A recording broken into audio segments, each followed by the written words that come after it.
আসসালামু আলাইকুম, welcome to মেরিনাস kitchen. YouTube হলো মেরিনা অ্যান্ড আফরাজ কিচেনে। আজকে আমি ভিডিওটা ডাইরেক্ট ছাড়বো, আপনারা কিছু মনে করবেন না, কারণ এখানে ভয়েস নয়েজ অনেক কিছুই আসবে, আপনারা একটু ক্ষমা দৃষ্টিতে দেখবেন। আজকে দেখাবো আমি বিরিয়ানির মশলা, কি কি দিয়ে বিরিয়ানির মশলা করে সেটি দেখাবো। এখানে দেখতে পাচ্ছেন আমি তেজপাতা নিয়েছি, দারচিনি নিয়েছি, বড় এলাচ, কালো এলাচটা নিয়েছি, জয়ফল নিয়েছি, জয়ত্রী নিয়েছি শুকনা মরিচ, এখানে নিয়েছি ধনিয়া, জিরে, শাহি জিরে,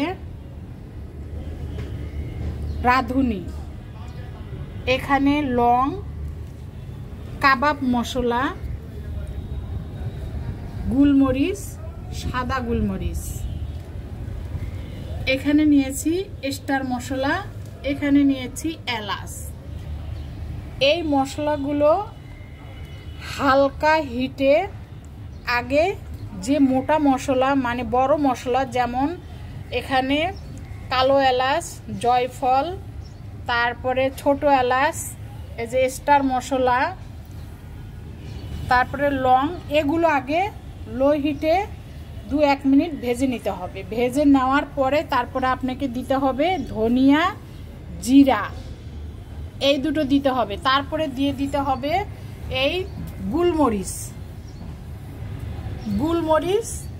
এই যে কাবাব মশলা। আমরা অনেকেই কিন্তু কাবাব মশলা চিনি না, আপনাদেরকে দেখায় দেই। এই যে দেখতে পাচ্ছেন, এটা কাবাব মশলা কিন্তু লেজ থাকে, আর গোলমরিচের কিন্তু কোনো লেজ নাই, এটা সম্পূর্ণ গোল আকৃতি।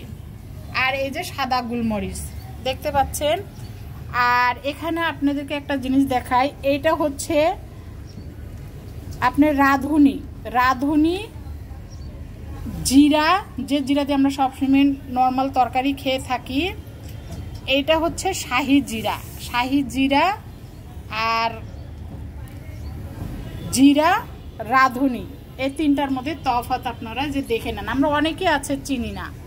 আর এই যে ধনিয়া, এগুলো সম্পূর্ণ আমি একে একে মোটা মশলার পর যে মশলাটা তার থেকে একটু ছোট সেটা দিব, তার থেকে ছোট যেটা সেটা দিব, তার থেকে একবারে পাতলা যেটা সেটা দিব। এইভাবে মশলাগুলো আমি একবারে লো হিটে ভেজে নিয়ে গুঁড়ো করব। আপনাদেরকে আর আমি কোনো ভাজাটা দেখাবো না, কারণ ভিডিওটা অনেক বড় হয়ে যায় ভাজা দেখালে। আমি জাস্ট এই মশলাগুলোই আপনাদের সাথে ভালোভাবে পরিচিত করে দেব। এই যে এগুলো দিয়ে আপনাদের যে মশলাগুলো দিয়ে আমরা বিরিয়ানি, রোস্ট, মানে শাহি ফ্লেভারের যে রান্নাগুলো আমরা করে থাকি, এতে এই মশলাগুলোই লাগে, দেখতে পাচ্ছেন।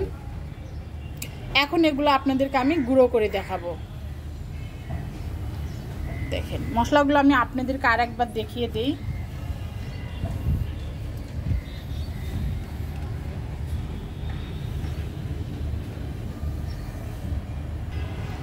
এই যে দেখতে পাচ্ছেন আমি মশলাগুলো ভেজে গুঁড়ো করে নিয়েছি। মশলাগুলো আমি এমনভাবে ভেজেছি যেখানে কালার এতটুকু নষ্ট হয়নি, দেখতে পাচ্ছেন। আর আমার এখানে খুবই বাতাস হচ্ছে, আর পাশে আমাদের মেডিকেল আছে, অ্যাম্বুলেন্সের শব্দ হচ্ছে, আপনারা একটু ক্ষমা দৃষ্টিতে দেখবেন।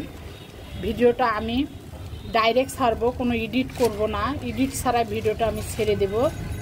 এই যে দেখতে পাচ্ছেন আমার কিন্তু অলরেডি এটা গুঁড়া হয়ে গিয়েছে। আর এটা দিয়ে এত সুন্দর ঘেরান বের হয়েছে সেটা বলার মতো নয়। শাহি ফ্লেভারের যে রান্নাগুলো, সেই রান্নাগুলো আমরা এই মশলা দিয়ে করতে পারবো।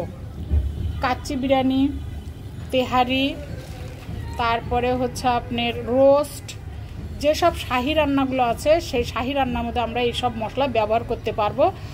আর সামনে কোরবানি ঈদ, অনেকে অনেক আইটেম ভাবে গরুর মাংস রান্না করবে, খাসির মাংস রান্না করবে, সেই রান্নাগুলোতে এই মশলার প্রয়োজন হবে।